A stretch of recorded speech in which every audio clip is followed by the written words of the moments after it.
Les Néandertaliens ont eu une idée géniale, souffler dans des roseaux pour amuser les enfants un soir dans la grotte. C'est alors que la civilisation est apparue. Ridley Scott, David Fincher, James Cameron. Qu'était-ce qui relie ces trois réalisateurs cultes? Exactement, ils ont tous, à des époques différentes, réalisé l'un des films de la franchise Alien. En effet, connaissez-vous beaucoup de franchises cinématographiques qui soient passantes à n'en passer entre les mains de trois créateurs aussi renommés?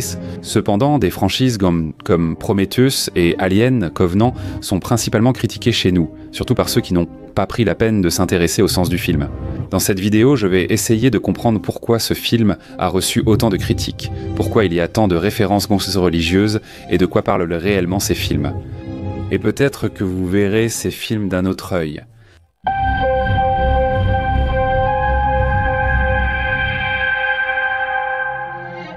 En effet, dans pratiquement tout dans les films Prométhée, et que Alien Covenant est imprégné de références religieuses. Parce que j'y crois. Et toi, en quoi crois-tu? Par exemple, le véritable objectif de la mission Prométhée, dans Prométhée tout son nom, n'était pas la colonisation, ce n'était qu'une couverture. Peter Weyland l'a préparé dans un seul but, rencontrer ses créateurs et obtenir d'eux ce qui lui manquait pour devenir l'égal de Dieu.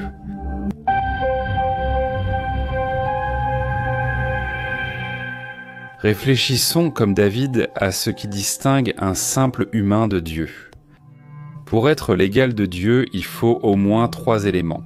Le premier, c'est la connaissance absolue, ou pour reprendre le vocabulaire du film, le feu de Prométhée. Dans la mythologie grecque, Prométhée était l'un des titans qui a volé le feu aux dieux et l'a donné aux hommes, leur apprenant à utiliser cette puissance. Cela a conduit à la perte de foi en l'autorité divine et à l'indignation des dieux. Le titan Prométhée voulait que les hommes soient égaux aux dieux, et pour cela, il a été chassé de l'Olympe. Le feu de Prométhée, c'est le pouvoir du savoir absolu que Peter Weyland a presque atteint. Le deuxième élément, c'est la possibilité de devenir un créateur, et pas seulement un créateur d'objets, mais un créateur de nouvelles vies. Dieu, possédant la connaissance absolue, est capable de créer, et le couronnement de sa création, c'est l'homme, fait à son image et à sa ressemblance. Et Peter Weyland a créé David à son image et à sa ressemblance. Mais il y a aussi un troisième, dernier composant, et c'est l'immortalité. Atteindre l'immortalité, voilà le véritable objectif de la mission Prometheus, déguisée en mission de colonisation. C'est en partie pour cette raison qu'aucune exigence stricte n'a été imposée aux membres de la mission, et qu'ils n'ont pas suivi de préparation sérieuse. Peter Weyland voulait rencontrer ses créateurs, lui qui possédait les connaissances et la technologie pour les trouver et leur rendre visite, emmenant avec lui sa propre création, faite à son image et à sa ressemblance. Il ne désirait qu'une chose, rencontrer ses dieux et percer le dernier secret qui le placerait au même rang que ses créateurs. Le secret de l'immortalité.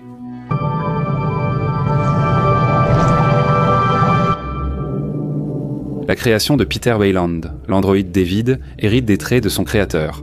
Lui aussi aspire à devenir semblable à Dieu. Contrairement à Peter, il possède déjà l'immortalité. Dans le sens où, tant qu'il reste en bon état de fonctionnement, il peut vivre indéfiniment. Je vais te servir, cependant tu es un humain. Tu mourras, moi non. Il possède également des connaissances. Parfait! Et tout ce dont David a besoin pour devenir semblable à Dieu, c'est d'un acte de création.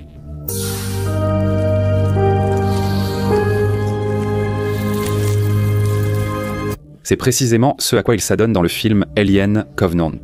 En utilisant Elizabeth Shaw pour ses expériences, qui devient une sorte de Vierge Marie, il crée le xénomorphe, un organisme parfait selon lui. Même l'endroit où il menait ses expériences ressemble à un temple, et là nous pouvons voir, par exemple, une sorte de crucifixion. Mon magnifique bestiaire. Le comportement de l'ingénieur lors de sa rencontre avec Peter Weyland nous montre clairement que l'idée que Peter veuille se mettre au même niveau que ses créateurs ne lui plaît pas du tout.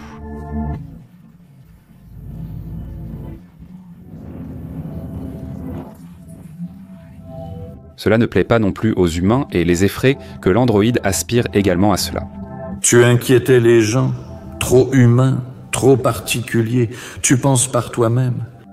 C'est pourquoi Weyland-Yutani retire l'androïde David de la production et le remplace par Walter. Et c'est pourquoi des modèles moins problématiques ont été créés. Ressemblant à des machines. En lui retirant la capacité de créer et ainsi en le privant de la possibilité de devenir l'égal de ses créateurs. Tu n'as même pas le droit de créer une simple mélodie. Il y a de quoi désespérer. C'est précisément pour cela qu'il ne peut même pas jouer la mélodie la plus simple à la flûte. Comme on le sait, c'est précisément la flûte que les ingénieurs utilisent pour activer leur vaisseau.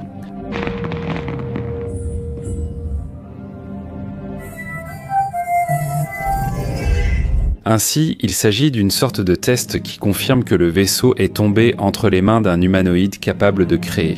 C'est pourquoi David a activé le vaisseau.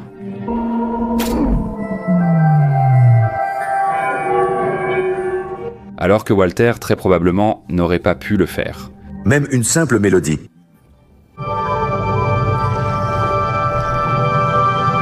Alors pourquoi y a-t-il autant de références religieuses dans ces deux films ? La toute première scène du film Prométhée nous donne la réponse à cette question.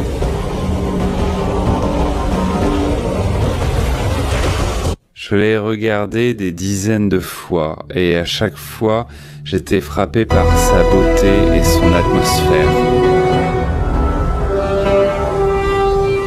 Personnellement, et je suis sûr que beaucoup partageront mon avis, cette scène est tout simplement magnifique, et peut-être l'une des meilleures de l'histoire du cinéma de science-fiction.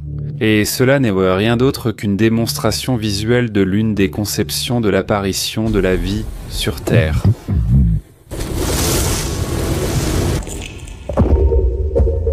Si l'on observe attentivement le paysage de cette planète, on remarque l'absence totale de signes de vie. Pas un seul arbre, pas d'herbe, pas une feuille. Dans certains recoins, on peut distinguer quelque chose qui ressemble à de la mousse, mais il est probable que ce n'en soit pas non plus.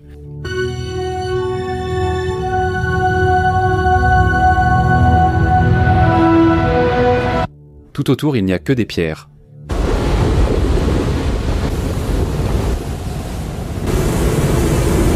Néanmoins, cette planète n'a pas été choisie par hasard. On y trouve pratiquement tout ce qu'il faut pour l'apparition de la vie.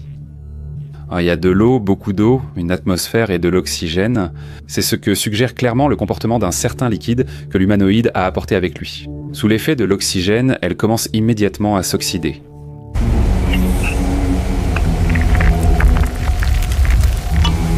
L'humanoïde boit ce liquide et son corps commence à se désintégrer. Mais cet acte de sacrifice devient la graine de la naissance de la vie sur cette planète lointaine. Une ère entière passera, mais tôt ou tard, des créatures semblables à leur premier créateur apparaîtront ici.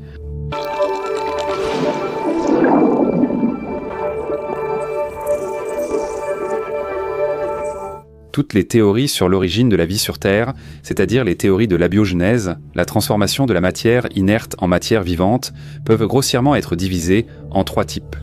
Les théories selon lesquelles la vie est apparue sur notre planète de manière autonome, grâce à la création de certaines conditions. Les théories qui soutiennent que la vie a été apportée sur Terre de l'extérieur, c'est-à-dire la théorie de la panspermie et la théorie du créationnisme. Et ce sont ces deux dernières sur lesquelles j'aimerais m'attarder plus en détail. La théorie de la panspermie suppose que la vie a pu apparaître quelque part en dehors de notre planète, puis arriver sur Terre par le transfert d'objets cosmiques tels que des astéroïdes, des comètes ou des météorites. Ou bien elle aurait été délibérément répandue par des entités intelligentes dans l'univers. Nous voyons une illustration de cela dans la scène d'ouverture de Prométhée. À l'opposé de ces théories, il existe le créationnisme, une conception religieuse selon laquelle l'homme a été créé par Dieu. C'est précisément pour cette raison qu'il y a tant de références religieuses dans Prométhée et Alien Covenant. Non, ce n'est pas parce que Papy Ridley a perdu la tête avec l'âge, mais parce que le thème de l'origine de la vie et du rôle de l'homme est l'un des principaux sujets de ce film.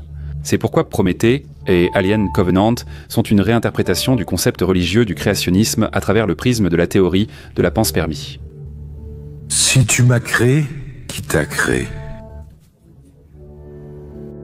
D'ailleurs, c'est justement pour cette raison que le film n'a pas plu à de nombreux fans de la franchise Alien. Alien Sequence. Ils s'attendaient à voir un film d'horreur et d'action où des astronautes détruisent un monstre extraterrestre.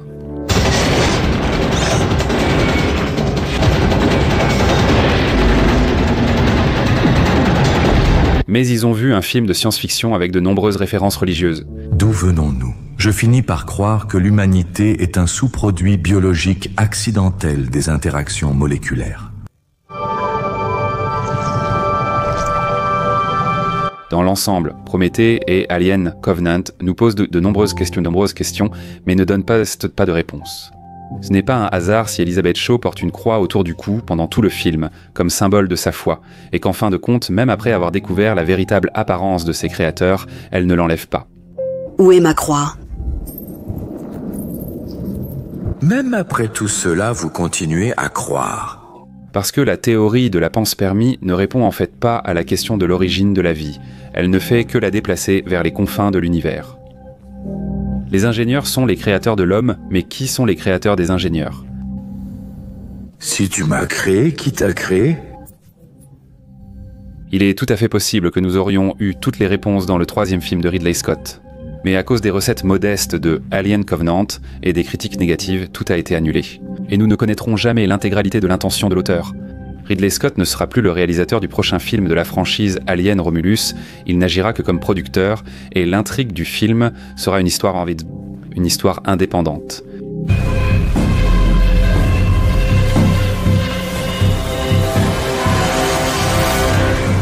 Le film de Ridley Scott, Prometheus, et sa suite Alien Covenant semblent parfois illogiques et remplis de références religieuses à certains spectateurs. Cependant, en réalité, tout est beaucoup plus complexe dans ces œuvres.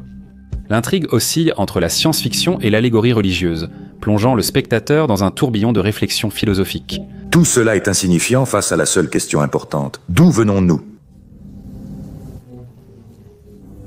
Les questions sur la création, le sens de la vie et la place de l'homme dans l'immensité de l'univers se dressent devant nous dans toute leur ampleur. Et elles nous invitent à analyser nos propres convictions et notre vision du monde qui nous entoure.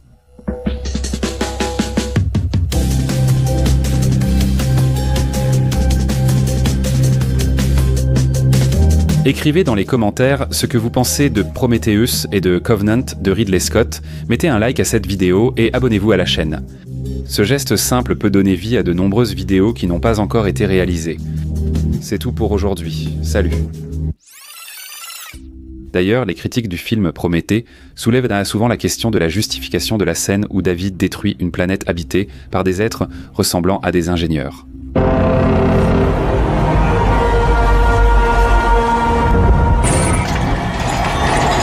Ils utilisent en ce moment pour exprimer leurs doutes quant à la logique et à la cohérence des événements du film. Comment une civilisation aussi puissante, capable de créer de tels vaisseaux, peut-elle vivre dans une sorte d'âge de pierre? Cependant, tout s'explique si l'on suppose qu'il ne s'agit pas de la maison des ingénieurs, mais simplement d'une autre planète semblable à la Terre, dont la vie a été créée autrefois par les ingénieurs. C'est tout pour aujourd'hui. À bientôt.